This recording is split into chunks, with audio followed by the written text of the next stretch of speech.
Hello, সকলকে নমস্কার। চলে আসলাম আবার একটি নতুন ভিডিও নিয়ে তোমাদের সামনে। তো আজকে আমি তোমাদেরকে ছোট্ট একটা কথা বলবো। তো সেটা হলো, আমি দেখেছি যে প্রত্যেক বাড়িতে, প্রত্যেক বলতে বেশিরভাগ বাড়িতে এরকম হয় যে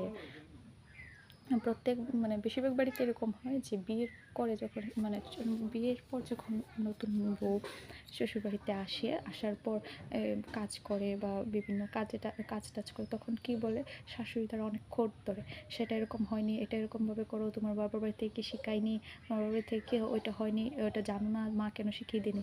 আরে বাবা, কোনো মেয়ে, তাদেরকে বলবো কোনো মেয়ে বাবার বাড়ি থেকে কিছু শিখে আসে না।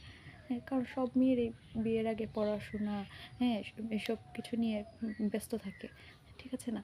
আর কিছু শেখাতে হয় না, তাদেরকে শাশুড়িরাই শেখাতে হবে, বাড়িতে এনে শেখাতে হবে। তো সেটাই বলবো। আর উম, শাশুড়িরা তোমরা বউদেরকে আসলে তাদেরকে শেখাবে যে কীভাবে কোনটা করতে হবে, কীভাবে করতে, কারণ তারা তো বিয়ের আগে পড়াশোনা বিভিন্ন এসব নিয়ে ব্যস্ত থাকে, যে পড়াশোনা, টিউশন, স্কুল এসব নিয়ে ব্যস্ত থাকে, তারা কখন এগুলো শিখবে, ঠিক না?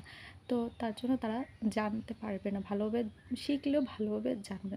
তো তোমাদের কর্তব্য কি, তোমরা ওদেরকে ভালোভাবে শিখিয়ে দেবে কোনটা কীভাবে করতে হবে, সেটাও করতে হবে। তা আরেকটা জিনিস বলবো, তোমরাও তো একসময় শাশুড়ি বৌমা ছিলে, তোমরাও তো প্রথম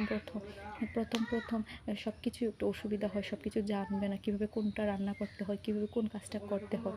তো সেটাই বলবো, তোমাদেরও যেমন তোমরাও যখন যেরকম আস্তে আস্তে সব কিছু শিখেছো, তদ্রুপ তোমরাও নতুন বউ, তোমাদের বাড়ির বউদের সেটা আস্তে আস্তে শিখিয়ে তুলবে। তোমরা যেভাবে শিখিয়ে তুলবে, তারাও সেভাবে শিখে উঠবে। তো সেটাই আজকে বলবো। তো কেউ কোনো খারাপ মনে নেবে না।